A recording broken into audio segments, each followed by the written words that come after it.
hop aboard. We're riding the groove. Ashley at the helm, got nothing to lose. Master ROACHEE drops the wisdom so clear. Sir STEVEO's vibes bring the rhythm near. Mama ROACHEE's heart keeps the love in flow, and Nancy's got the spark to help you grow. It's a journey through health, wellness and beats, cannabis care and the people we meet. A podcast of unity, peace and soul. On the groove train, we're making you whole. All aboard the groove train, feel the vibe, where the music and the learning collide. Health, cannabis, and stories to share. Unity and peace, spreading love everywhere.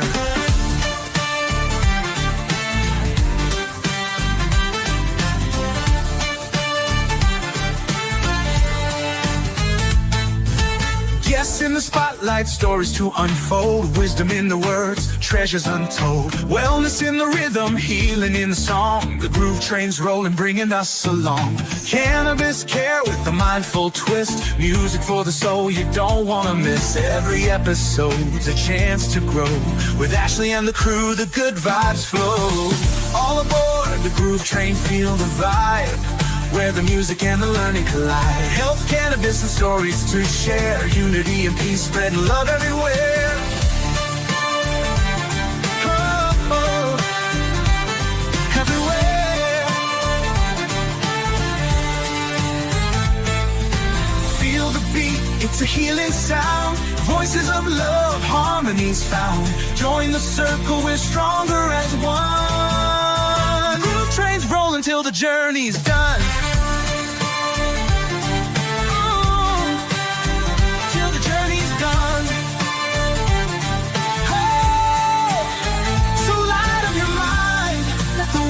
Ignite, the groove train's here bringing joy and light. Ashley, Roach, STEVEO, Nancy too. Mama ROACHEE's love will carry you through. A podcast of passion, of learning, of peace, peace. The groove train rolls and the love won't cease.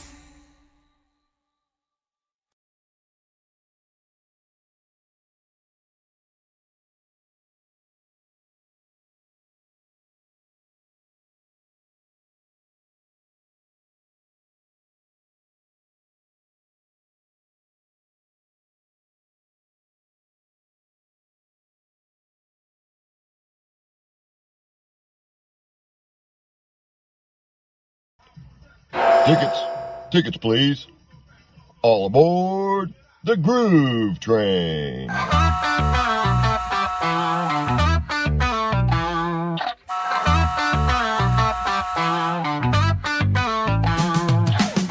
Hop aboard, we're on the move.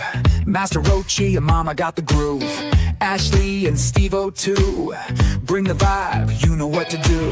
Nancy's here, the grow expert queen, teaching us to keep it green. Peace, love, community vibe. Cannabis life, come feel the high. Light it up, let's break the chain. Hop on board the groove train. Laugh, learn, and elevate. It's the podcast world's ultimate escape. Groove train, yeah, we're rolling on. Peace and love, the vibe is strong. Cannabis crew, we're where you belong. Groove train, come and sing along. Hey, groove train, now we're rolling on. Story shared, the laughter flows. Good vibes sprout where the knowledge grows. From growing tips to life advice, this train's a journey through paradise. So spark it up, relax your mind. We're spreading love, the healing kind. STEVEO, Ashley, ROACHEE fam. Nancy's here, we've got the jam. Light it up, let's break the chain. Hop on board the groove train. Laugh, learn, and elevate. It's the podcast world's ultimate escape. Groove train, yeah, we're rolling on. Peace and love, the vibe is strong. Cannabis crew, we're where you belong. Groove train, Come and sing along, her groove train. Feel the rhythm and flow with STEVEO and Ashley, we're good to go. Master and Mama, the love is real. Nancy grows the green, she's got the skill. Groove train, it's a family thing. Peace, love, and cannabis, let's all sing. Yeah. You're standing on the platform. Destination unknown. Only one way to get there. All aboard the Groove Train.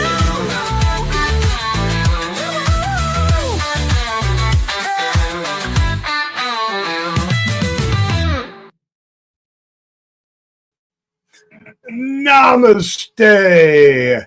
Time to get groovy. Get your mind right. I'm telling you, we got a good show coming to you tonight. Yes, we are going to be talking about propaganda, lies, bullshit around cannabis. Then we're going to be talking about the truth, tearing away the darkness of those lies. And then we're not done. We are not done at that point. No, my friends. We are going to climb into advocacy. What you can do to your community to help bring light to those in the darkness. You have something to say over there? You have something to say? Not a peep. I am on my soapbox tonight, but I am not alone. No. I'm not coming to you just as myself. Let me introduce the other great co-hosts of the Groove Train. We have Smashley. I'll tell you what, she is putting the She is the queen of herbs. and sustainability and homesteading. She is making homesteading sexy. Smashley, how are you doing tonight, darling? Good. How are you guys? I Pleasure am. to be here on this train with you. Train ride. Oh, you having you on the train. And of course, we have the one and oh, the wizard in front of the camera, behind the camera, everywhere, Sir STEVEO. Hey, hold on. What's up, everybody? How's it going? Good evening, namaste, Sir STEVEO. Thank you for the many introduction, awesome people. Pastor Roachie. Yeah, Oh, yeah. you're very welcome. And of course, Train. we have Brenda. my spouse, My my mom. partner, for good or bad, till death do us part, Or till I kill him. Crystal or Mama ROACHEE. Rastarino. Yeah, and one day Mama's gonna tell us all. Master Roachie went on a trip. I don't know where he went. We're gonna Right? go. He tells everybody I went to Alaska. I don't know where the heck he went. You know, Mhm. I love you. But we are really going to kind of get into some of the stigmatism and propaganda and truth and advocacy tonight about cannabis. And I get to start this off. I don't know why, but I didn't get to pick my topic this week. It was assigned to me.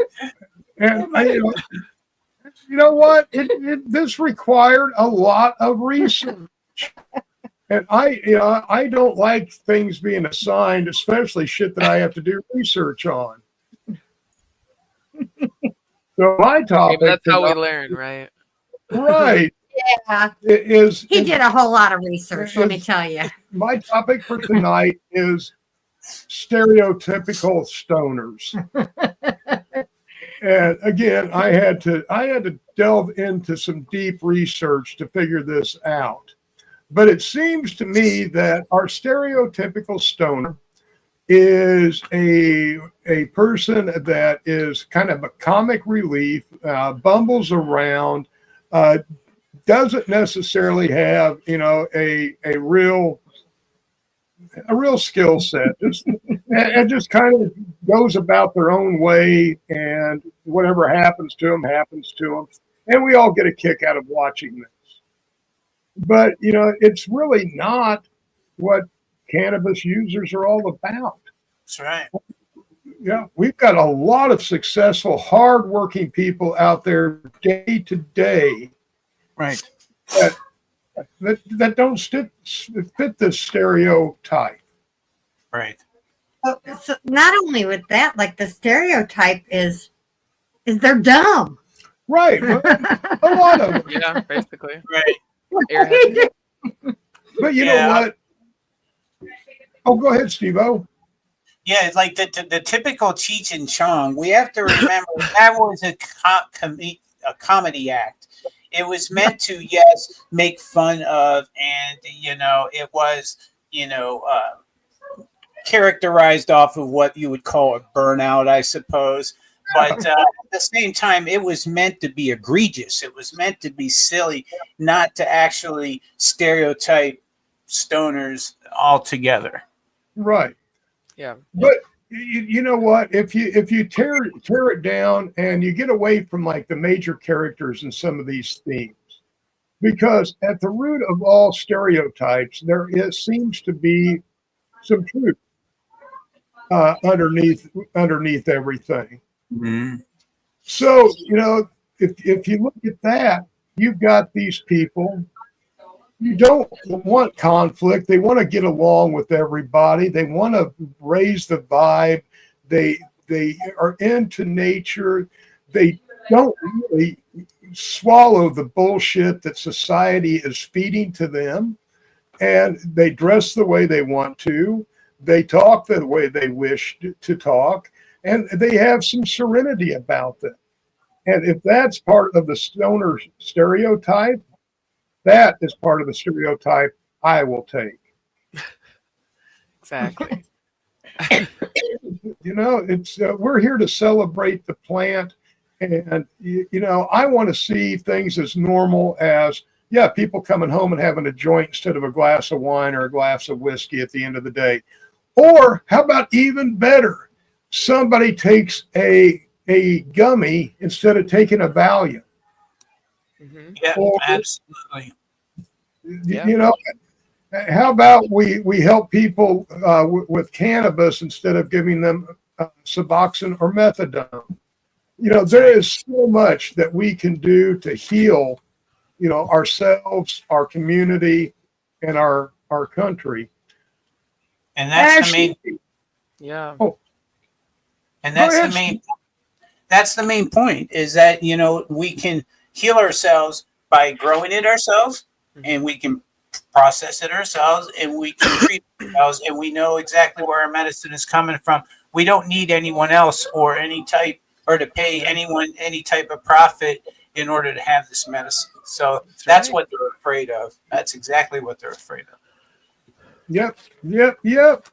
So Ashley is going to share with us tonight some of the falsehoods, the propaganda, the bullshit The world shoved of down our lies. throat.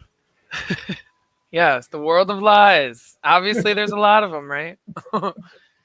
But yeah, so I'm gonna go over as many as I can tonight. I have 8 written down, but a little bit of the propaganda, and then why it's propaganda, because everybody has their opinions, right?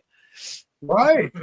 But yeah, so cannabis obviously was largely stopped being prescribed as a medicine. What, about 110 years ago? But due to a combination of things, Was it that the long? rise. Yeah, I looked it up. It was like in the 36. That long ago. Yeah. Damn. But the rise of getting the old. rise of more readily available synthetic drugs. They could make money on those more, so they didn't want the fight with cannabis. Concerns about its potential use for abuse. Negative media portrayals. The passing of the Marijuana Act in 1937. So that obviously classified it as bad, and then the media started. You should bring that poster up. Yeah, let's see the poster. We like the poster. Yeah, and this poster is hilarious to me because I don't know a damn person that takes marijuana through a needle, but I just thought this was funny. Yeah. Oh, One of the originals, a good old portrayal and fear mongering poster, right? Right. Mary, Yeah. the way they spell Okay. it. Fun. Yeah, what happens at that party is hate, shame, and despair, Yeah. sorrow, They even have a lust. syringe that says misery on it. Yeah. Let me get some of that weed up in these veins. Weird orgies. Yeah, I know, right? Wild party. Hate, shame, despair, all those things. Now it gets rid of all that. Yeah. It's totally Yeah, right. Like it's everything that is on trying here. to lure It should people into the show. pharmaceutical world. So they had to make it look extra bad, right? Yeah, exactly. Wow. Stupid. There we go. But I feel like depending on how somebody is raised, like my case, like I really didn't know what weed was. Okay, I didn't know really anything about it until I was out of the house. So in obviously more media and propaganda over the years, it's going to influence our mind, especially when we don't take the time to research, and most people really don't. They just kind of believe what's out there. But one of the popular ones that I've seen was marijuana is a gateway drug, basically making you want more dangerous drugs like cocaine and heroin. Even the National Institute of Drug Abuse claims that a person who smokes weed is 104 times more likely to use cocaine than someone who never touched a J. It's the devil lettuce, I tell you. Yeah, it's roots in hell, as the poster said, right? Yeah. In 2009, though, 2.3 million people reported trying pot compared to 617,000 for cocaine and 180,000 for heroin. So, I mean, that's quite the difference if you ask me. Right. Where did alcohol fall into all of this? Yeah. And did they even ask?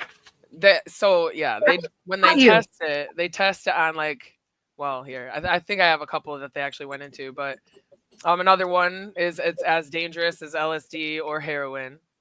But in 2010, 38,300 people died from drug overdoses. Pharmaceutical drugs caused 22,000 of those, of which opioid killed 16, almost 17,000 of them. And an additional almost 26,000 people died from alcohol overdoses. So clearly not a single documented case has marijuana killed anyone from overdose. And technically the lethal dose would require ingesting like dozens and probably hundreds of pounds. And I don't think anybody in their right mind is going to do that anyway, but it would be oxygen deprivation of the body. Yeah, that's right. what it would be. Yeah, it's not very likely that somebody can overdose from marijuana. Yeah, you can choke on low oxygen no matter what. I mean, if you're put into a room and it's what do they call those room hot box? You might pass out. You might overdose, from smoke and loss of oxygen, but not from the marijuana. Right. And it'd be asphyxiation before any type of marijuana toxification. Yeah. That's the word, asphyxiation. Yeah. Big word. I don't know where I came up with that. So, funny story. When I was at my mom and dad's house, I was painting the ceiling. I always did jobs for them all the time because I was the hard worker child. But anyways, I was painting and she said to be careful, otherwise I'll get asphyxiated. But I didn't know how to say it. And I said exfoliated. I'm like, wow, I'm getting exfoliated. Of course, everyone starts laughing. Your skin looks great. Yeah. All freckled and paint. Glowing. Yeah, you're glowing on that ladder right now. Right. Oh, God. So another one, which actually I've heard this one from my parent. It's causing, and this one in the crime rate's going up, but it's causing an epidemic of car crashes. But a study published in the American Journal of, I don't know how to say this word. It's hard. Epidemiology. I I don't know. You all probably know what I'm talking about. That assessed almost 24,000 road fatalities. Found the presence of cannabis in the dead driver, but that rose from 4.2% in 99 to 12.2% in 2010. But since THC obviously can be present in the blood for days after, they don't know if they were actually high at the time of the accident. So again, they don't really have a good measuring means to determine all of this, to claim all of this.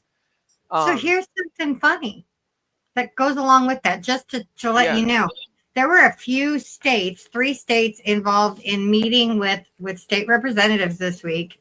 And this is kind of one of the things that brought up this topic, that we're meeting with law enforcement to try to find a proper way to breathalyze cannabis users. Oh, yeah. I've heard that. We've been trying that for years. But right. I don't know if it's really possible. Yeah. They're thinking they're finally on the verge of something that works. Interesting. So just something that went along with what you were saying. Yeah, definitely. For real. Well, I mean, right along with the accidents or whatever, the alcohol was found in 3 times more drivers than cannabis was. So, yeah. Anyways, but car crash fatalities have been trending downwards for years. So going from 51,000 in 80 to 41,000 in 2000. And now in 2020 or 2012 it's 25,000. So even if marijuana use has increased, accidents are actually lowering in general. So shout out to safe drivers. Right on. Right on. The next one. Oh, what's this? Debunking medical. It's not a gateway drug, and it doesn't cause cancer. Those are the 2 things that we need to realize. Yeah, exactly. Yeah, the biggest ones. I feel. And no loss of brain cells. You're either dumb or you're not dumb. You either have common sense or you don't have common sense. Common sense. I'm just kidding. No, we're not. No, we're not. All my stuff are still here. No, they're not. Oh, here's the one that I've heard many times. Pot smoking leads to more crime. Oh, that's a good one. And this was funny because the sheriff, obviously, of course, it's in California, had a warning to the Colorado residents when 3 months after they were legalized. Thugs put on masks. They come to your house. They kick in your door and they point guns at you and say, "Give me your marijuana. Give me your money." I'm like, sure. Yeah, that's how it goes down. Yeah. Well, obviously, they don't know their average stoner, do they? Yeah, right. The average stoner has no marijuana and has no money. Yeah. We're going to see what, I mean, you think that's dumb. Wait until you hear some of the stuff that on Stoned or Stupid tonight. Oh, man. Oh, goodness. But, well, despite his claims, Denver crime rates remained stable and in some places actually fell. So, booyah. Yeah. Absolutely. And that's the thing, that most of these community members that are not in the know, cannabis has been around them for years. Now it's just, beginning to be, brought to light. And they're surprised, but by legalizing a lot of this stuff, it's going to cut down on some of the crime. Right. Yeah. Definitely. One of the stereotypes that I think that would be fun to talk about, and tell the truth. Tell the truth, everybody. Does cannabis cause memory loss? Tell the truth. Tell the truth. I think it does. I think it does, but I think it's kind of like alcohol. What's the disease where you have the memory thing? Where if you're high when you do something, you remember how to do it. Same thing with alcohol. If you're drunk while you're doing something, you like learning something, you need to be drunk to do. I see what you're saying. So Well, I think I'm not sure what it's called. Yeah, I don't know. That's interesting to think about, though. About what? I think it's more. I don't think that we actually. Yeah. So yeah, like there's a study that was done, and it has to do with the ability to learn things. And people who drink alcohol on a regular basis to the point of being drunk, that learn to do things like play guitar while they're drinking, like when they're sober, they can't do it. Same thing with cannabis use. I feel like people are a lot more artistic and can paint well when they're high, can draw well when they're high, but when they're sober, they can't. And I think that there's been studies done in the past that shows it's like a memory learning thing, that you have to be in that same mindset to pick those things up. Yeah. Right. I got, for the lack of a better term, I had to relearn the guitar, and I still am. Because he was a drinker. Yeah, because every time I picked up the guitar, I was absolutely slammed. Right. Well, I don't know if it's so much Depends on how memory stressed loss. I don't know if it's so much memory loss as it affects our memory recall, to where it's like, okay, what? Oh, yeah, I remember now. I think it's more along memory recall rather than actually losing our memory like someone who was drunk on alcohol would. I mean, they literally black out. I think it's just maybe forgetful too. Like, I don't think you like lose your memory, but I think you become more forgetful. What is it? Isn't it related to the hypothalamus, how overloaded it is? Portion of the brain. Like if you're overstressed and overstimulated like hardcore, you have way less memory maintaining skills. Right. That's what I was thinking. My brain is always overloaded. Mm-hmm. That's why I can't is that why you have no hair? Is that what you said that?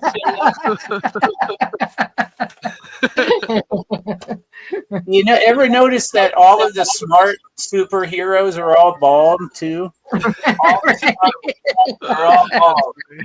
Not until this moment, but you're right. Wow, I could be a smart superhero. I just don't know it. Maybe. I'll have to explore this. Wouldn't that be something? Lion's mane, baby. It's great for memory loss. 10-4 on that one, yeah. So yeah, that's what I was thinking. That was really, that was pretty interesting, Ashley. All the different propaganda and everything. That wasn't even all of them. Like, there's so much out there that just wants to portray it as a bad thing just so they can make money. It's so stupid. Yeah. Right? And then Mama ROACHEE's always such a proponent of the medical benefits. Mm-hmm. And so that's kind of where I was going with things is debunking some of those myths and getting to the facts about cannabis. Well, get on it. So a lot of the things we don't realize is that most of the stigmatism and the stereotyping and the myths behind cannabis are because people aren't really smooch him. People aren't educated. People aren't educated, and they don't do their research, or they listen to what their parents say, or the teachers at school say, or and they're not doing their own research. Don't listen to your parents or the teachers at school. Not on this. Not on this. My kids aren't listening. I'm glad this is a dark show because I don't know if that would be a good thing. You can listen to your parents on this and teachers, but on these other things, don't. Well, there's things that I don't want any kids to listen to their teachers about. Okay. They should be listening to their teachers about math, science, arithmetic, history. Nothing else. Anyways. So to go along with that, and to kind of go along with what Smashley was saying, cannabis is not deadly. Not deadly. Not deadly. So tobacco kills 435,000 people a year. Poor diet and exercise kills 365,000 a year. Alcohol, 85,000 a year. Prescription drugs, 32,000 a year. Motor vehicle crashes, 26,000 a year. Homicide, 20,000 a year. Aspirin kills 7,000 people a year. Yeah. Peanuts kill 100 people a year. So cannabis is safer than peanuts because nobody has died from cannabis use. That. So Pass the cannabis cannabis is safer than peanuts. Yes. So also we've come to learn and come to find out as we've delved into the world of cannabis and cannabis culture is that cannabis is very beneficial as medicine. And it's not just the THC, the psychoactive part of cannabis. It's also all the other cannabinoids that are grown in the plant. So it's all medication, and it's all natural medication. Steve-O, you can put up my little slide, my benefits of, if you have it. Roll one. Benefits of medical marijuana slide. I think I sent you that one. That is benefits of marijuana. That's not what I was thinking of, but that'll work too. So, like some of the benefits of medical marijuana, for one, it's all natural. It's an all natural medicine. It's not a it's not a pharmaceutical medication.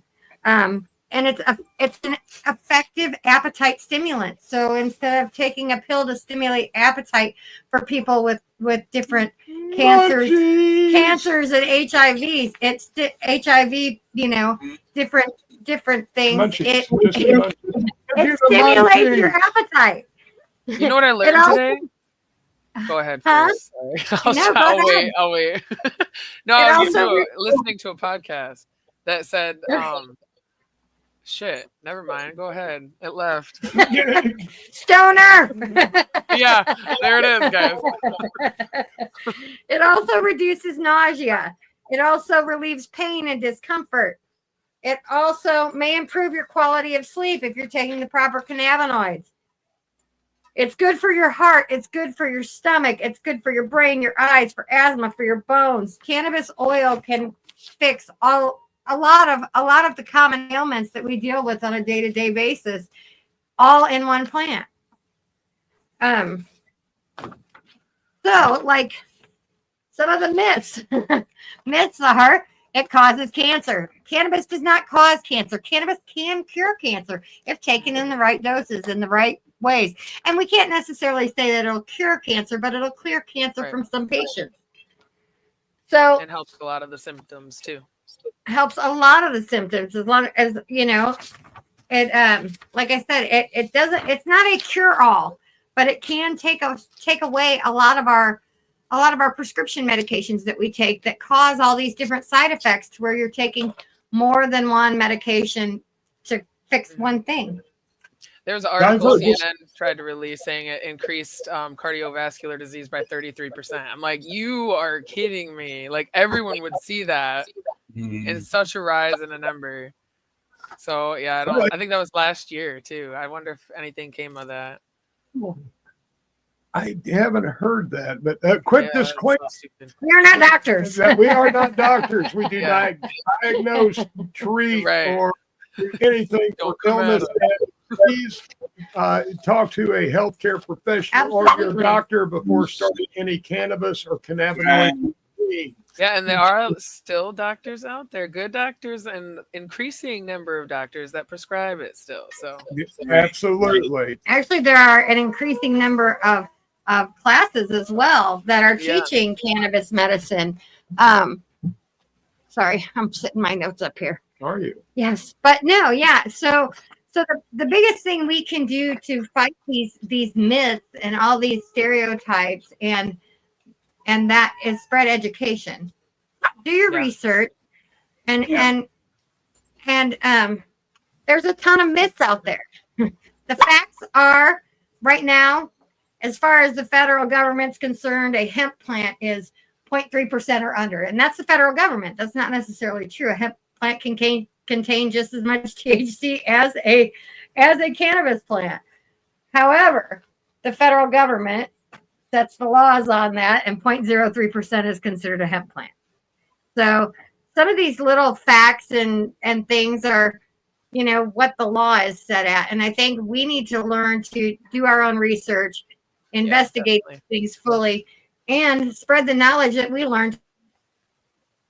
Oh, you got muted. There you go. He sneezed. Oh. Sneeze button. Snooze So yeah, so like I said, a lot of there are so many myths about cannabis out there. If we went and we listed them all, I mean, I have pages, and it's kind of a lot to go into, you know. I mean, pages upon pages where I was. Yeah, there's so many different strains out there that might like increase certain things, but that's why you got to be smart where you're getting it from. Don't just trust anything out there. Exactly. Yeah, You know, and then also like, go ahead. No, go. Well, like a lot of the battle is, I think you need to, like a lot of people, myself included, realize causation versus association. Like just because these claims and studies are coming out, you really gotta, like, you know, you guys were saying, really take time to study it and research it, because, you know, like direct causing of something like sugar in a cookie, it's going to affect the flavor, you know, so that's directly causing something in the cookie. But if it's associated with it, kind of like a rooster crowing in the morning is associated with the sun rising. The rooster crowing isn't going to make the sun rise, just like cannabis isn't going to make us die because of it's usually always the cause of underlying issues. Wait a minute. Go back for just a minute. I think you're wrong. Was it the rooster? I think that if we didn't have roosters, the sun would not rise. Yeah, it might not. So we'll never know because we'll always have roosters. I'm going to call the fact checkers on this and have you fact checked about the sun and the chickens. So some other things that I wanted to talk about with the myths about and getting the facts about cannabis is a lot of the studies that you go to look at right now, and Matt told me that earlier when I printed out my thing. He's like, you know, that paper right there is from 2016. I'm like, I know, because the problem is not enough research has been done to debunk a lot of myths. Right. And if it is, it's not published. So yeah. So here's a good map. Yeah. So the things are, you know, we need to do our own research, and as more and more studies come out, we need to keep ourselves updated on the research as it comes out. Now, there is research to show, and this is a fact, and I don't believe it's a myth, that children under the age of 21 with prolonged cannabis use, it can stunt their learning. Mm-hmm. So honestly, personally, and that's a study that's been shown. So I personally don't recommend that children under the age of 18 use cannabis on a regular basis. You know what I mean? Unless medically needed. Yes. Right. And I think that you're right. I think that we support, I support adult use cannabis, and I also support medical use for minors. Yes. Yeah, agreed. Absolutely. I mean, and there's situations with minors where cannabis is a viable medicine, such as seizures, such as, you know, ADHD, anxiety, those things. And I believe that in those cases, it's absolutely beneficial. Now, I want to remind everybody that we're going to have some open discussion here later in the show. So if you are thinking about or wanting to talk about any of the topics or all the topics that we're covering tonight, hang on, because you will get that chance a little bit later. But until then, I think I've pretty much, you know, the biggest thing is debunking the myths and getting the facts. And in my opinion, like I said, the biggest thing we can do to get the facts about cannabis, for one, is from our personal experiences, because that's going to tell you more than any study will, because all of us are different. Everybody's bodies are different. We all react differently to different strains. We all react differently to different cannabinoids. So first of all, debunking the myths, use your personal experience. Don't go by what someone says or what a study says. You know what I mean? And then keep up on research, on the latest research, the data that's coming out, because it's ever changing every day. Every day they're finding new cannabinoids. Every day they're finding new uses for each cannabinoid. And every day another longer, nobody dies from marijuana. That's right. Yeah. Another day, no deaths from marijuana. Well, I think that's bringing us up close to the break. When we come back, Steve-O's going to talk to us a little bit about advocacy and what we can do, and then after that, we are going to open it up and start taking questions, comments, and get your feelings on what we're talking about. Absolutely. Here we go. All righty. Choo-choo! I don't buy my jeans with holes in them. I'm Richie Valor. I'm for the blue collar working man. Local 75, bitch. I'm a country rapping honky. I got holes torn in the jeans. I stay out of country paradise, room for me. Can't impress me with the change, can't impress me with the green. Cause I'm a country rapping honky. I got holes torn in my jeans. I got holes torn in my jeans. I got holes torn in my jeans. Roofing every day, they get ripping at the seams. I get cut, I keep working while I bleed. Cause I'm a country rapping honky. I got holes torn in the jeans. I'm early to the rise, working till the night. Local 7-5 on commercial unionized. Roof in the trade, honky rap in the game. I don't care what you say about my dirty ripped chains. I don't want a Maybach, want a jacked up Ram. If I gotta get a paycheck, put a Matic in my hand. I don't want a Gucci bag, I want them thrift store slacks. I won't buy expensive brands, cause in my world they never last. I'm a country rapping honky, I got holes torn in the jeans. I stay out of country paradise, room for me. Can't impress me with the change, can't impress me with the green. Cause I'm a country rapping honky, I got holes torn in my jeans. I got holes torn in my jeans, I got holes torn in my jeans. Roofing every day, they get ripping at the seams. I get cut, I keep working while I bleed. Cause I'm a country rapping honky, I got holes torn in the jeans. I'm a dirty roughneck, I'm not jumping for some Jordans. I'ma wear a pair of Justins on the roof, it's real important. I'm a Dodge Ram fella, I don't wanna drive imported. Dodge the father, ram the daughter later, tell him we've been courting. Motherfucker. Had to park quick, sitting on the back row. Ripped jeans are off, they're in the back row. Butt naked, she's holding on to the console. It all started when she said she loved my work clothes. I'm a country rapping honky, I got holes torn in the jeans. I stay out of country paradise, room for me. Can't impress me with the change, can't impress me with the green. Cause I'm a country rapping honky, I got holes torn in my jeans. I got holes torn in my jeans, I got holes torn in my jeans. Roofing every day, they get ripping at the seams. I get cut, I keep working while I bleed. Cause I'm a country rapping honky, I got holes torn in the jeans.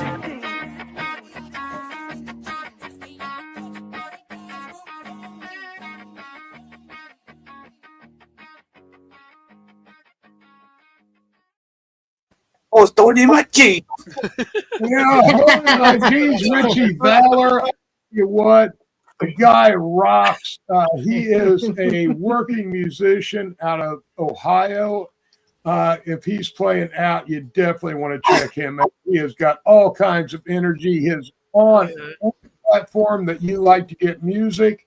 So check Richie Valor out. Give him a like. Give him a follow. Support your local artists. That's right. Absolutely. Yeah, Steve-O.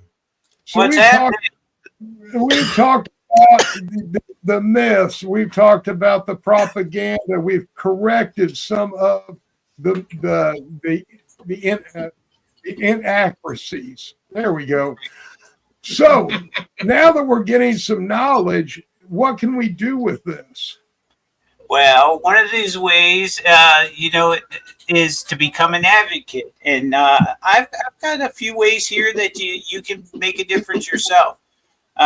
For being an advocate for the medical use of cannabis, the adult use, and the medical use for children who can definitely lead normal lives. So it just depends. So anyway, we do support that as well. But cannabis has come a long way. There are still major legal, social, even, and economic barriers to full acceptance and legalization. Whether you're a consumer or a grower or just an ally, you can be part of the movement for better cannabis policies. Let's break down what cannabis advocacy means, why it matters, and how you can get involved, more importantly. Now, if anybody has any questions or comments, let us know. If you guys want to run the comments for me while I'm doing this, I appreciate it. Advocacy is the speaking up and working toward change in laws, policies, and public perception. It's not just, oh, I love getting high, I love smoking weed. That's not exactly advocacy. Now, it can be done in different ways: political activism, education, business initiatives, even, and community organizing. Some key areas of cannabis advocacy include legalization and decriminalization, which is a big part of what I speak on quite often. Social justice for those affected by past prohibition, patient rights and medical access, consumer safety and product quality, equity in the cannabis industry, and most of all, getting people out of jail and out of prison that shouldn't be there over just simple possession, nonviolent offense of cannabis. What do you think? Absolutely. I also think we need to add one there. What's Because that? I think we need to add advocacy for the use of cannabis in place of opioids and alcohol. Yeah. That's very true. Yeah. It is very true. That is a big one too. That one is definitely worth mentioning. But we were definitely going to get to that. But that is one that should be on that list. Absolutely. That's right. And why does cannabis advocacy matter? Because misinformation and stigma still impact the industry and consumers today. Thousands of people are still incarcerated or facing barriers due to cannabis-related offenses, and legal cannabis markets can be overly restrictive, benefiting big businesses over small growers and legacy operators. Medical patients in some areas still struggle with access. Hello, Indiana, affordability and quality products. So, if your gray market is terrible, let's say, that's the quality of your medicine, because you're not getting, unless you travel out of state or whatever you've got to do in that matter to get to legal states to get to dispensaries.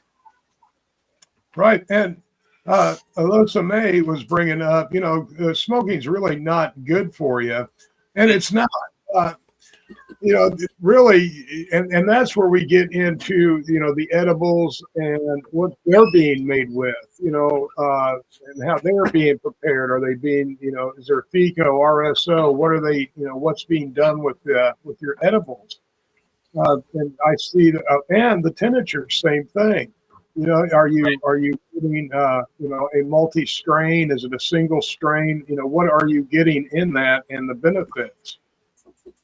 Yeah, I mean, it's all about how it's made. And, that's why growing your own is always the best way, so that you know what's in it, especially. And because a bad tincture is no better than smoking something that has something bad in it as well, like mold or whatever, Absolutely. I mean, if it's bad, it's bad. But, tincture is definitely one of the purest way of doing it as well. But, like with mullein and things of that sort, they do have some healing benefits by only smoking it, which is not true with mullein. You can drink it as a tea and everything. What I mean is that, it can actually give you a benefit by smoking it that you can only get by smoking it in that way. You know what I mean? Actually, that was one of the things on my list, is it actually opens bronchial tubes. Mm-hmm. Wow. And acts as an expectorant to clear out the mucus. Yeah. Yeah, and Rasta has a point here also, and this is coming up in a lot of states, about if you're a cannabis user. Some states are wanting to keep you from having a permit or being able to carry a firearm. So yeah, that's another area that cannabis is impacting people's lives that have no reason for their lives to be impacted in that way. Because I don't know of any other substance, if you're prescribed or taking, that stops you from prohibits you from obtaining a firearm. Yeah. Mm-hmm. But now, that's another thing, is social justice, things of that sort. We can get out there, and support pro-cannabis policies and candidates, just like if, we were protecting our Second Amendment rights. know where your elected officials stand on cannabis reform. Contact your representatives via emails, calls, and petitions, and then vote in elections. Vote in elections that impact cannabis legislation, especially. See, what people don't realize is if you vote them out from the ground level, and you let we the people take the power back. Here we go. I'm standing on my soapbox. We the people take the power back away from these corporations, away from these lobbyists, and we just tell them, no, you're not going to stay in office if you aren't going to do what we elected you to do anymore. You get your shot, and then we'll call a special election, and we'll get you out, and we'll get somebody in there that's going to do it. As soon as they start running scared for their jobs and their pensions and everything else that's going to be on the line eventually, they're going to have to do a good job. All right, I'm stepping down now, but I'm a little passionate. Yeah. No, yeah, absolutely. With your politicians also, watch what they do during the time between the elections. Not what they say during election time. Not what they say during election time, but what they do between the elections. Do they do what we elected them to do? Mm-hmm. Yeah. That's exactly right. Here's an issue like Indiana, we don't have ballot measures, so we can't vote to have cannabis legalized on a ballot measure like they've done in other states. It all has to go through our state house. Right. And so that's where that becomes a huge issue, is electing people that have the same moral compass or the same visions with cannabis as we do. And if the chairman of the same committee is the chairman for the same committee for 15 years and doesn't want to bring cannabis to the floor, well, cannabis is not going to be brought to the floor. Brought to the floor, yeah. So, we just have a few people in Indiana government that is keeping the whole state from even discussing cannabis.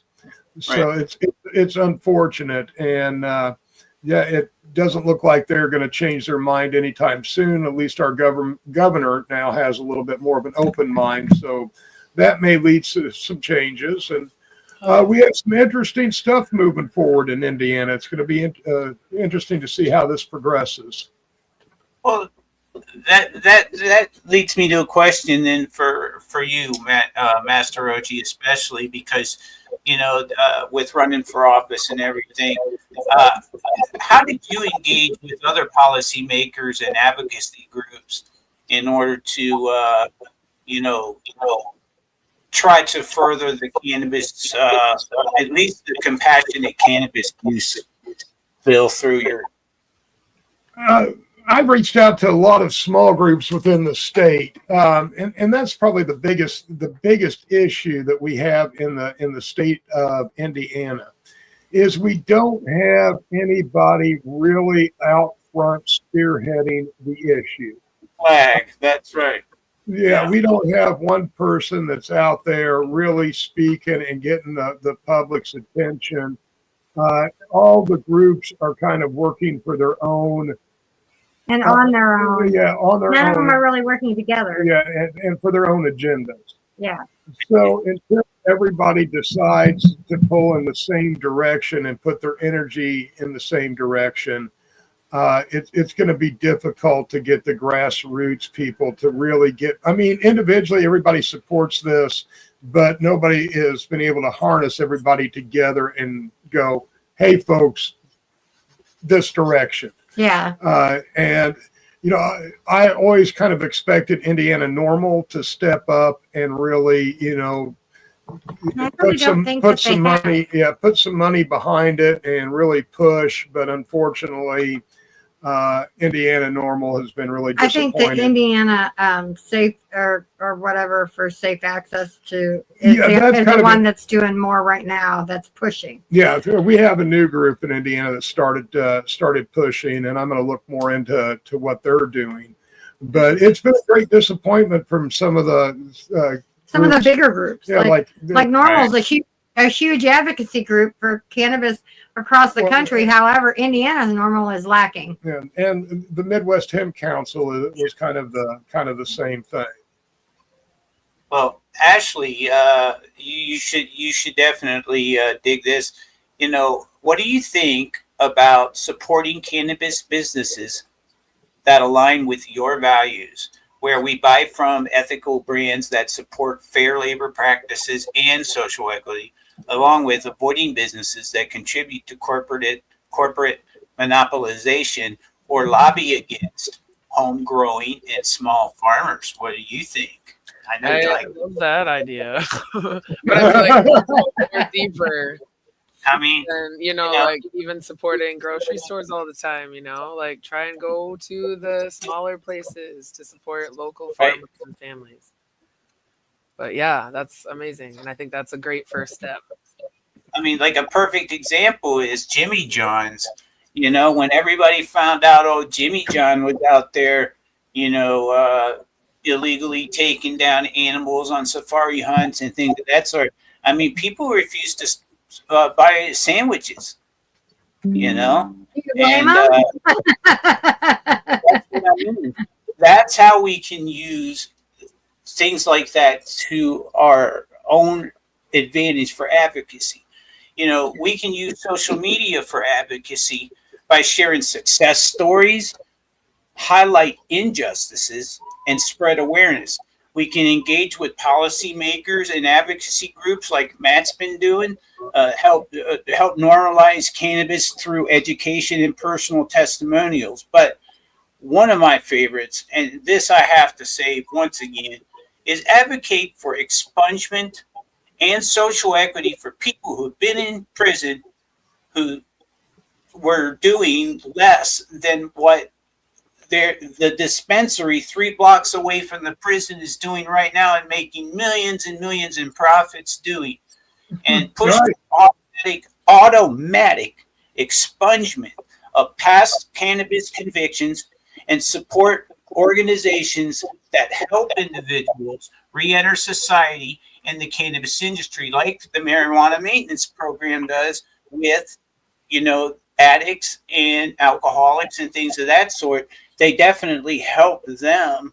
Another one is the Canna Convict Project. Yeah, and the Last Prisoner Project. Last Prisoner Project. Last Prisoner Project. Yeah, I mean those are wonderful, wonderful things to get involved with because nobody should be in jail or prison over a plant. Right. Any plant. I don't care what plant it is. If you should not be in prison for it. And here's something I can add to that, STEVEO. What we're doing right now is advocating for the safe use of cannabis. Mm-hmm. Us being up here teaching and educating and learning ourselves as we go, we are advocates for cannabis. That's right. Absolutely. There's so many things that we can do. It's about, cannabis advocacy is about creating a fair and just system for everybody. It's an everyone can play a role, whether through education, political action, or even business choices. The progress that I've seen is a direct result of people getting involved. So, we got to keep pushing forward. If you're already an advocate, thank you very much. Continue to fight the good fight. If you're just starting, welcome to the movement.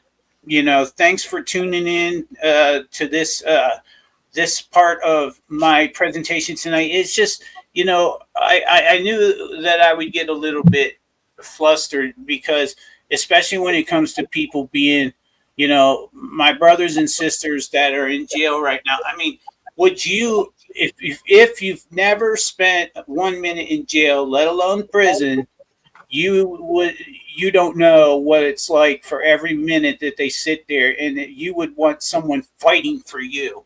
So let's all do what we can. Go to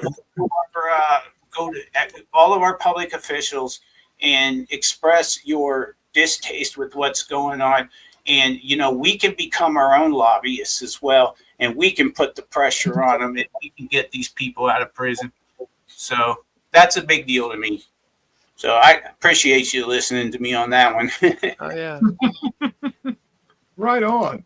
Well, there is so much that we can do. And, if we want to get the destigmatized and normalized, it's going to take some work on our part, because the biggest bitch complaint that I hear is people don't like the smell. So I love the smell. I don't consume, and I love the smell of cannabis. A lot of places have put in ordinances where you can't smoke outside in certain areas because it bothers the neighbors. I think the good thing about that is there are more and more consumption lounges opening. Well, there are, but I mean, there's, if you live, God help you, if you live in a place that has a HOA,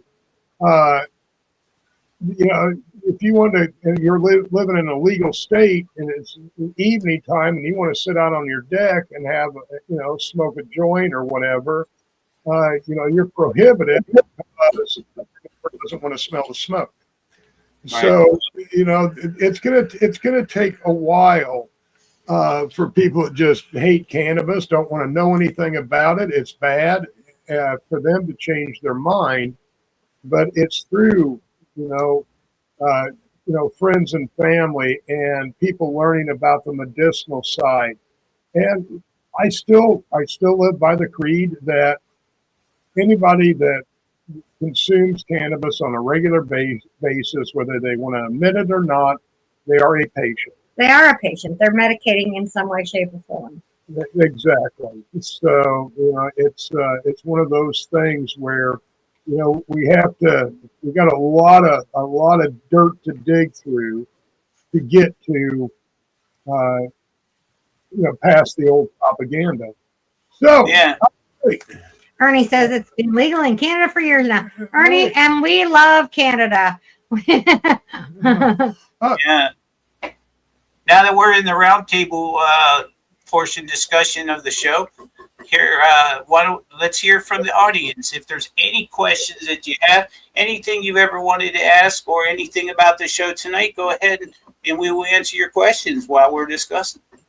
Well, Joe here says, I know some people personally, and this is Crystal actually, that will get violently sick from the smell. His girlfriend is one of them. I don't get sick from the smell, but if I smoke it, I become violently ill. So I don't personally consume. Well, we need to treat it just like any other smoking. It needs to be, not just literally everywhere. You shouldn't be smoking in restaurants, in cars with children, things of that sort. These are my opinions.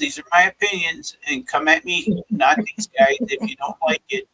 But, shouldn't be smoking weed in the car with the kids and sit, and, I completely agree with there being some laws, especially to protect children, but, it's also common sense laws as well. But I think it's a courtesy. Be courteous about your smoke. I still don't understand why they stopped letting you smoke in the doctor's office, but that's just me. But yeah, I mean, doctor's office, banks. I mean, hell, everybody gave out matches even. Right.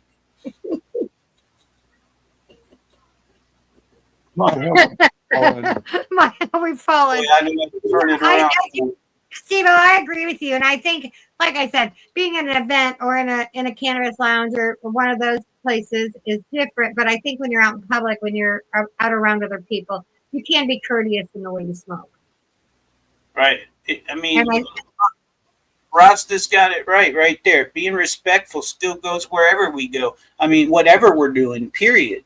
It's like we go to the bathroom in private. We just don't drop trout in public. We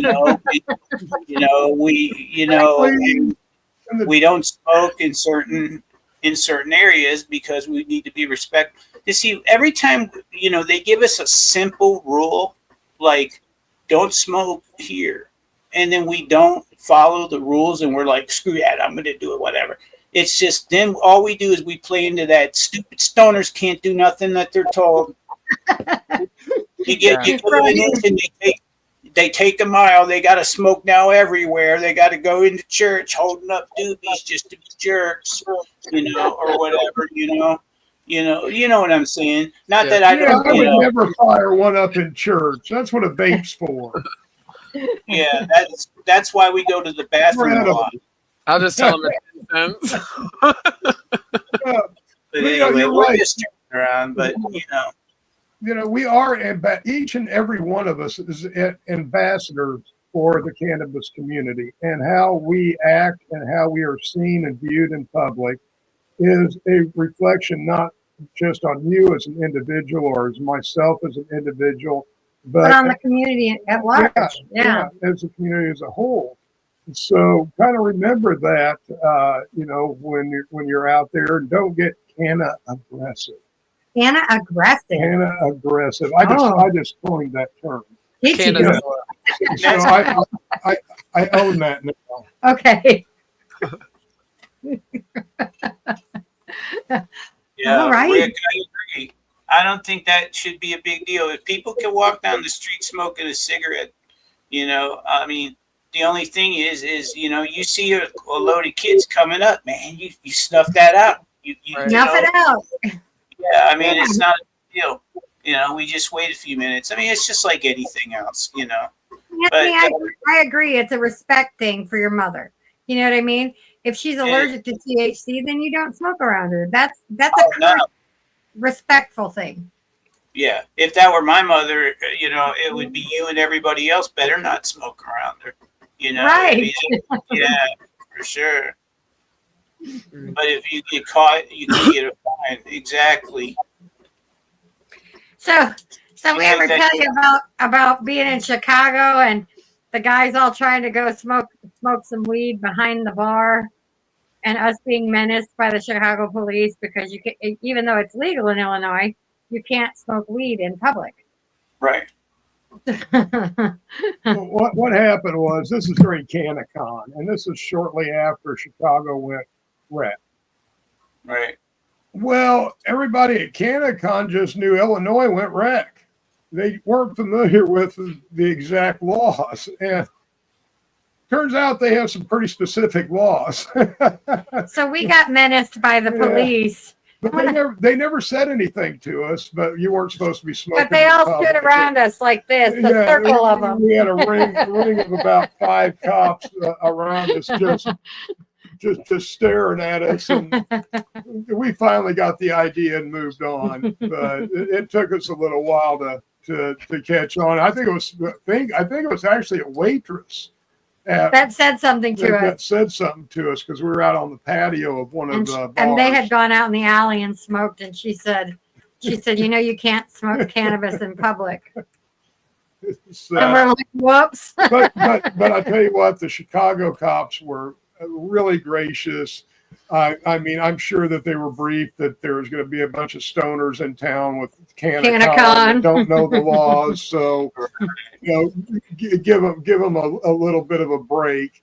Yeah, right. Yeah, but they never said a thing to us. They were very cool. So, the Chicago police in that case has got a big thumbs up. No, we have been, and this is on a different trip. We went to, a year or so later. We went to the Alternative Products Expo in Chicago, and we went to the entertainment district, and everybody was smoking weed everywhere.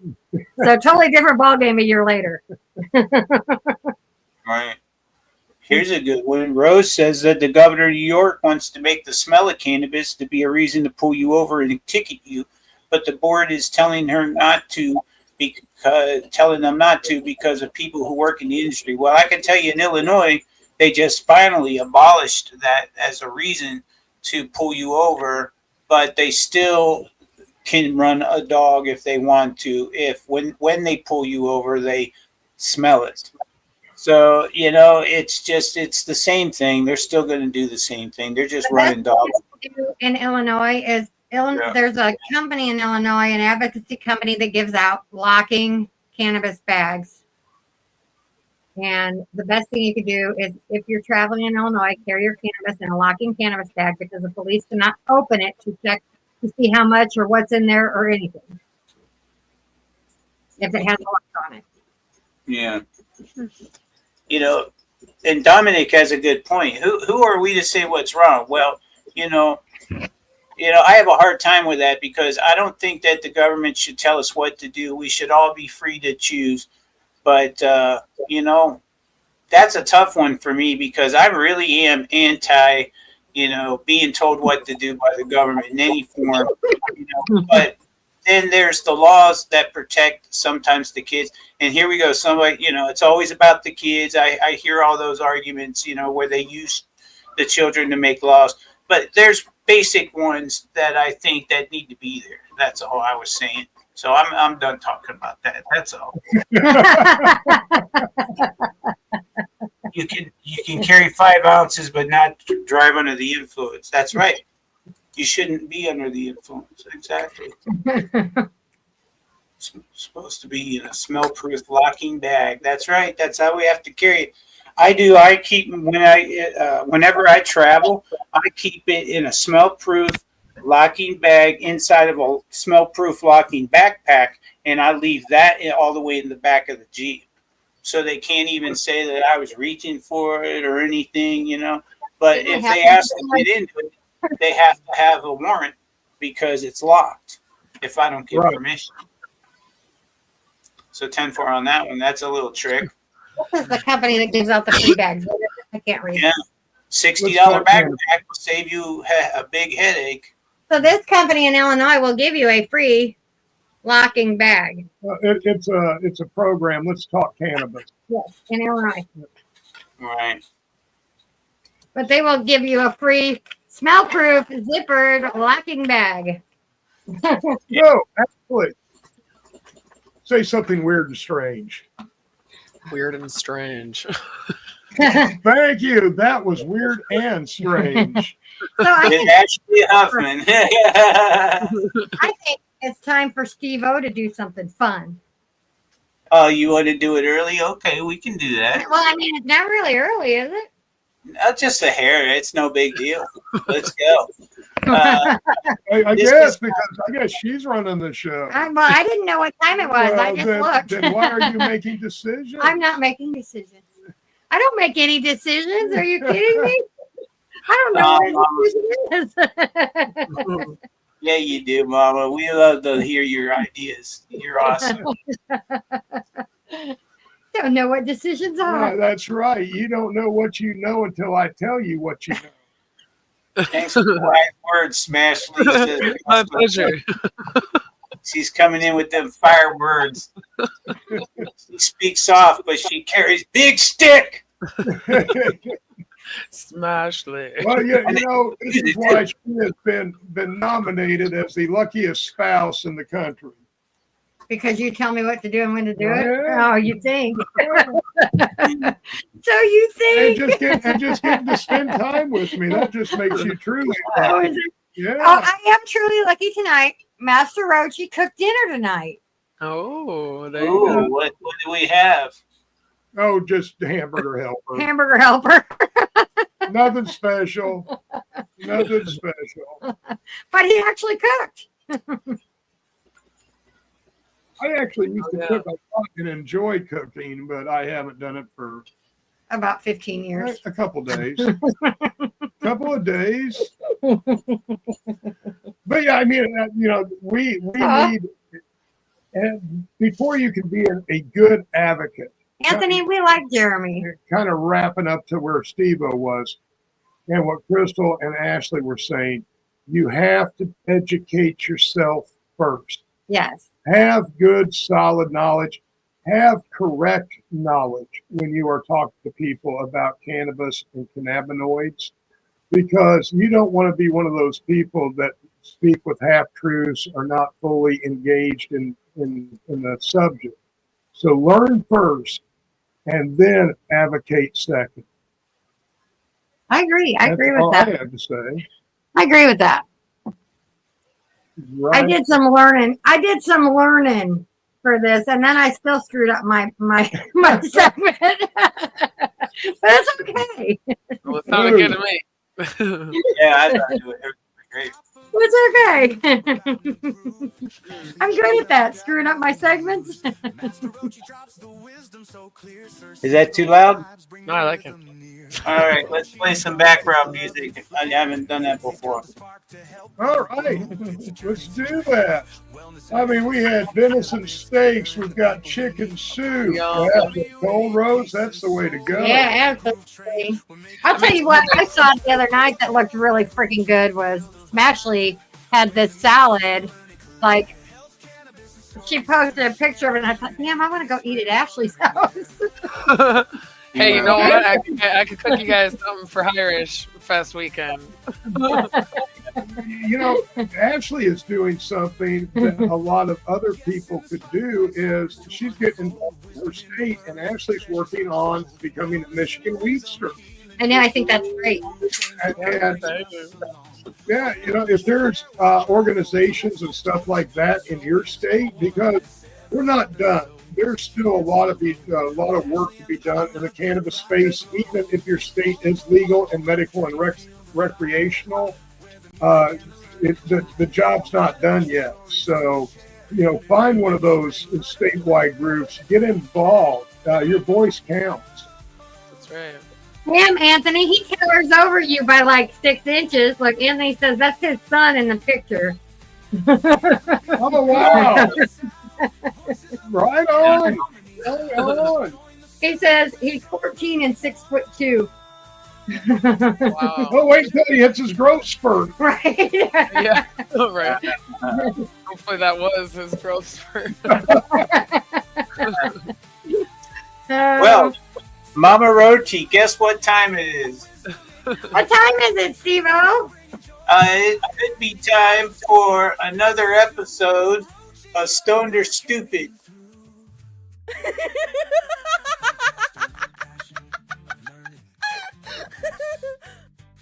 Welcome to another episode of Stoned or Stupid, where we decide together, including you in the comments, whether or not when you hear the story of some of the stupidest criminals ever, if they were stoned or just plain stupid when they did it. So let's all decide.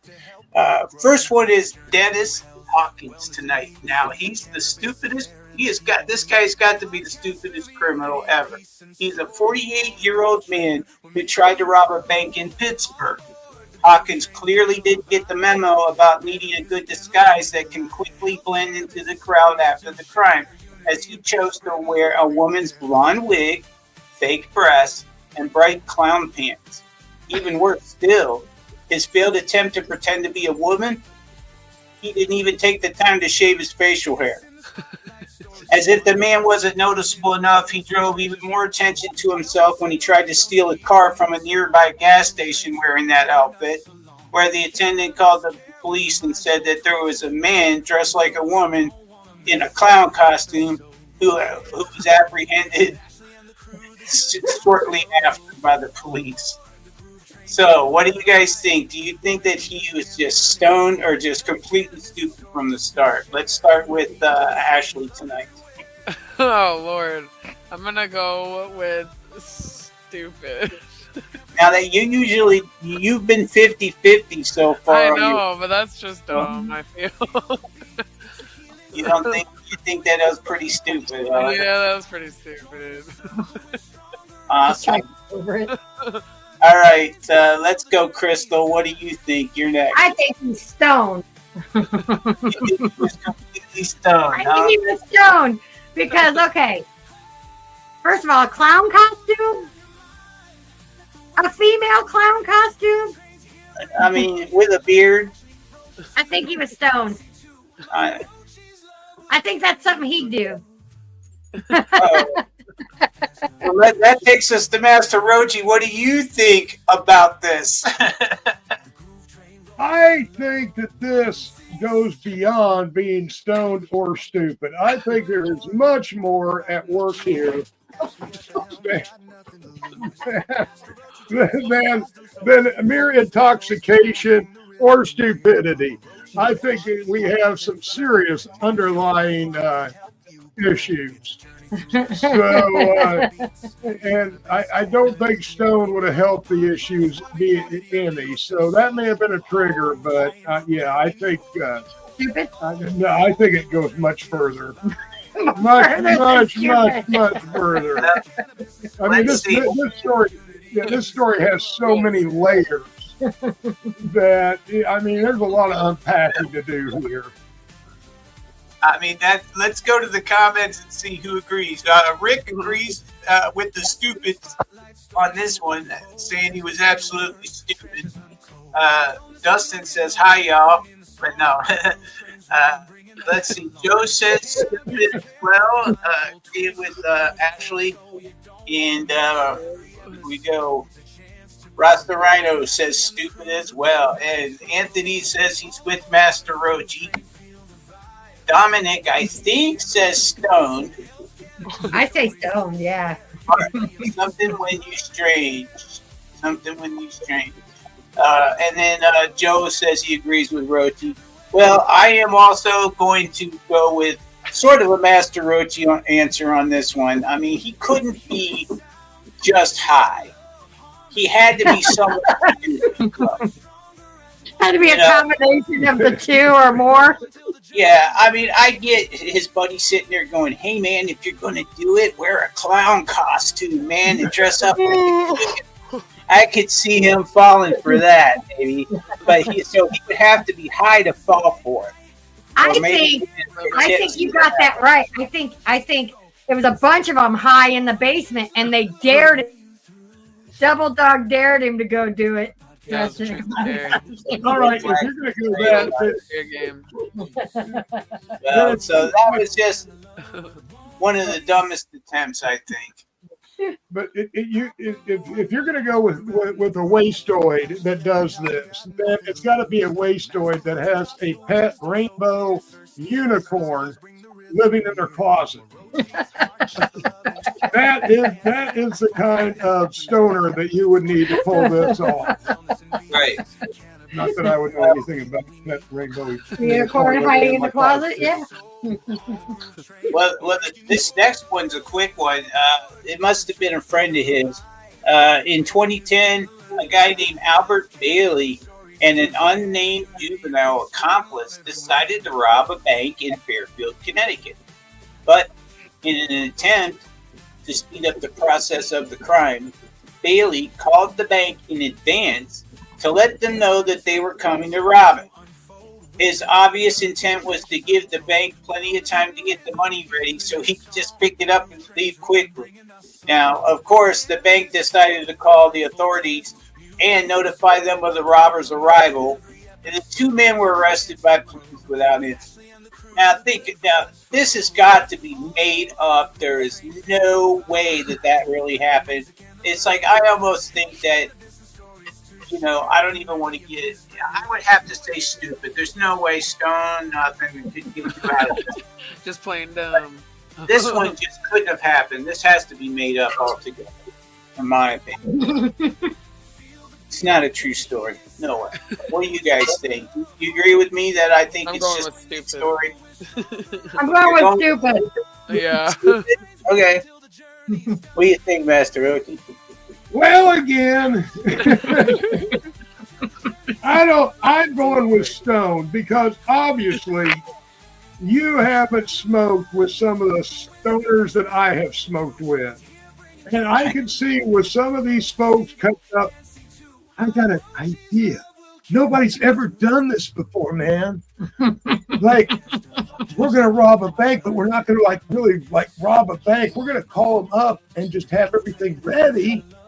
And maybe we can even go through the drive-through. Yeah. We're going to rob the bank through the drive-through, and we're going to call them. I can see these guys going, yeah, here, hand me that bong again. I'll get the car. Yeah. So I'm leaning stoned on this.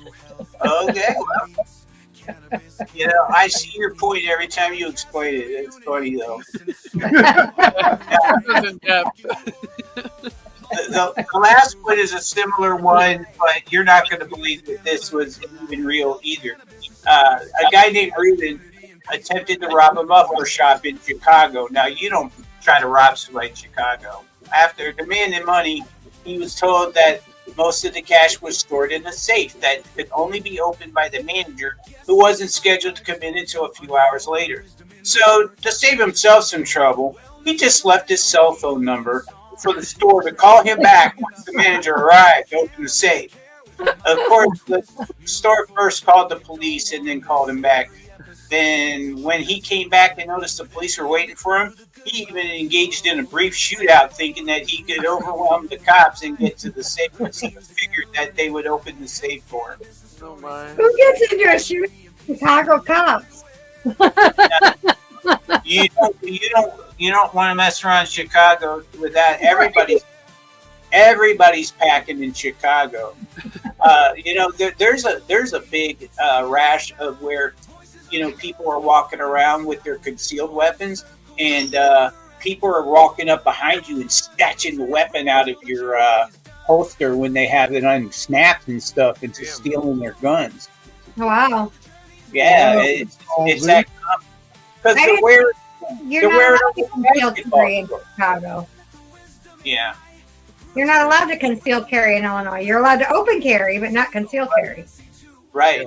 And they're wearing them with basketball shorts, like no one can see what you got there anyway. So they're just coming up and they're just snatching guns off of people left and right. I don't think this guy was stoned. I think this guy's just stupid. Yeah, I don't even think that there's a word for what this guy does. What do you think, Master ROACHEE? Unless he went into gaming Well, mode, he could take on the cops. I have to say stupid on this one. You're going with No doubt about it. Yeah, So actually. you say nobody robs anything in Chicago. You know my nephew, JR. You guys all know JR. JR Upchurch in the comments every now and again in our lives. JR was a pizza delivery boy in Chicago, in Joliet, just outside of Chicago. He got robbed as a pizza delivery man by somebody hitting him over the head with a cast iron frying pan. Yeah. Do you know what his reaction to it was? What? I always wanted to know what it felt like to get hit with a frying pan. Stoned or stupid? A little bit of both. Maybe I gotta weigh in. First, I have to find out why you were hit with the pan and whether you deserved it or not.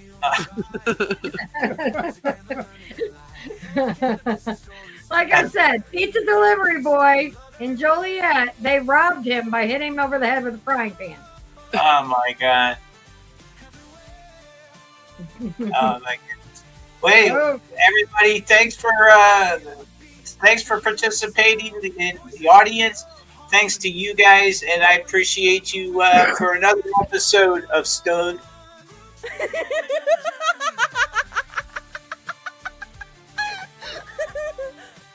Woo-hoo! All right, before we get out of here, let's go around and let everybody know where they can find you, what you do, promote yourself. Miss Ashley Smashley. Of course, Friday nights with us awesome groovy people. Sunday coming up here soon, 7 p.m. Eastern Standard Time on the awesome NOK Network, IWK Sesh. And Wednesdays with Rasta Rhino, doing our health and homesteading show together. Yeah, good stuff. Come follow. Right on. STEVEO, tell everybody about you so they can find you. Well, I'd like to do that, but first, I want to show everybody certified terp sticks. That's right. You can get certified terp sticks at You mean that one? oh, that one right there. That's the one. Yep. Certified terp sticks, the Sunset Sherbet. We're looking forward to the new flavor that we're going to be doing, which is, what is it? Pineapple Express. Sorry. Pineapple Express, yes, absolutely. So be looking for that coming out next week. The way it's looking, it should be this week coming up. So absolutely. So check that out. But anyway, you can also catch me on Wednesdays on the IWP 710 daily sesh like Ashley does, except mine is on Wednesdays, and that's at 7 p.m. Eastern Time. And also check me out on Pete's News and Views following that show, where we interview all kinds of wonderful guests and also have some great panel discussions where these people have also been involved in as well. So let's definitely check that out. And then catch me here with the Groove Train. Choo-choo, motherfuckers! On Friday night. How's that for a promo? A self-promo. Right on. I love it. Mama Roachie, Yes. tell them where they can find you. You can always find me sitting right here next to Master Roachie on Mondays. And for Master Roachie and Mama, put some positive in your Monday at 9 p.m. Eastern Standard Time. You can also find us on Thursday Night Vibes at 9:15 on the NOK Network on Thursday nights. You can also find us right here on Friday nights at 9 p.m. on the Groove. Right on it. Don't forget to check out all the wonderful products we offer at MasterRoachesGarden.com, MasterRoachesGarden.com for all of your hemp derivative needs. And if your favorite stores do not carry Master Roachie Garden products, ask them, why not? Yeah, what's wrong with them? So, tell them to carry Master Roachie Garden products. Also, not only does the Groove Train come to you every Friday night, but also Fat Nugs comes to you every Friday on Fat Nugs Friday. Check out the magazine. I think it's one of the best cannabis magazines out there, but I am a little biased. So, until next week, it's the same groovy vibe, the same groovy time for the Groove Train. Thank you all for joining us. Have a wonderful weekend. Peace, peace. Love. Bye, everybody.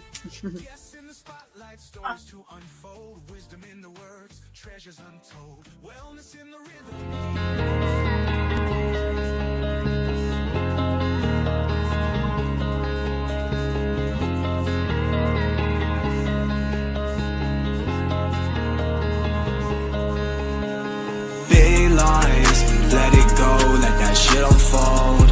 Hate me, let it go, would you let me know?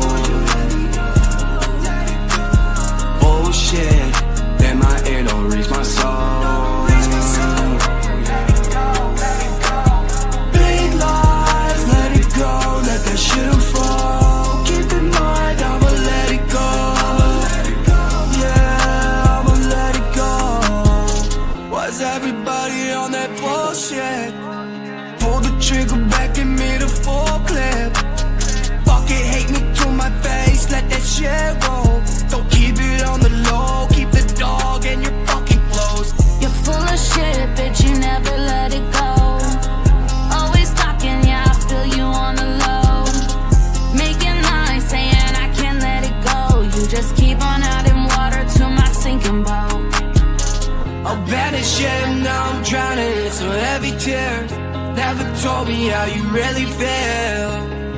Could've won, but through the cards looking for better deals. And now I'm sitting here gambling like thinking, is this all real? Big lies, let it go, let that shit unfold.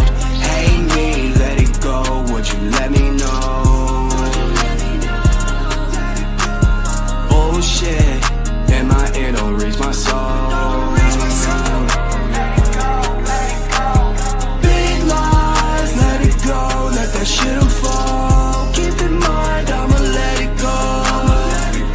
Yeah, I'ma let it go. Tongue-tied, yeah, I don't know what I did to him. Heartbroken, I don't know how to deal with this. Emotions dry, yeah, I don't really care again. Feeling like a Karen bitch, flat face, emotionless. Fake cries, little bitch be playing wolf again. Off the cloth, take the key, here's a win. Ask for help or burn the bridge. Star 6'9", who the fuck is this? Yeah, I kicked it with the stripping chick, but never fucked a bitch. Abandoned shit, now I'm drowning in some heavy tears. Never told me how you really feel. Could've won, but through the cards stars looking for better deals, and now I'm sitting here gambling like thinking, Is this all real? big lies, let it go, let that shit unfold. Hate me, let it go, would you let me know? Bullshit, in my ear, don't reach my soul. Big lies, let it go, let that shit unfold. Keep in mind, I'ma let it go. Yeah, I'ma let it go.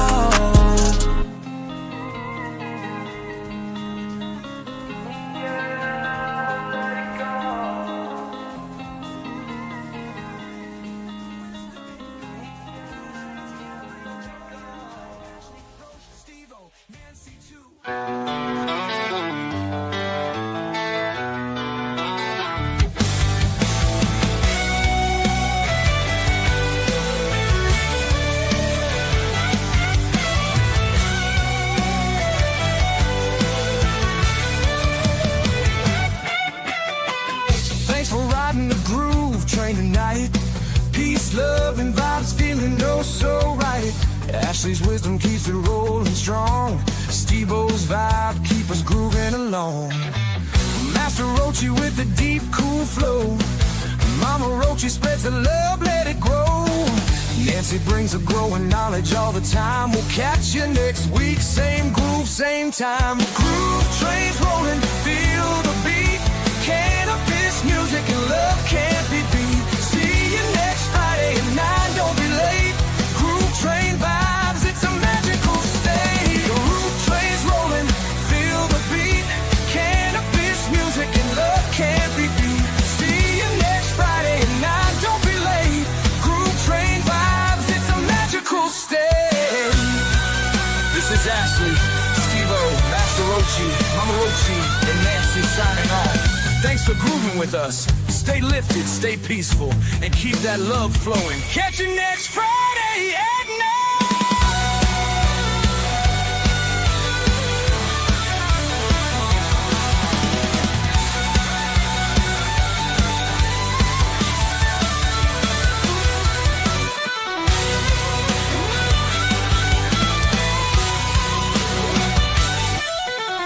Groove trains rolling, feel the beat. Cannabis, music, and love can't be beat. See you next Friday at 9, don't be late. Groove train vibes, it's a magical state. Groove trains rolling, feel the beat. Cannabis, music, and love can't be beat. See you next Friday at 9, don't be late. Groove train vibes, it's a magical state. This is Ashley, STEVEO, Master ROACHEE, Mama ROACHEE, and Nancy signing off. Thanks for grooving with us. Stay lifted, stay peaceful, and keep that love flowing. Catch you next Friday night.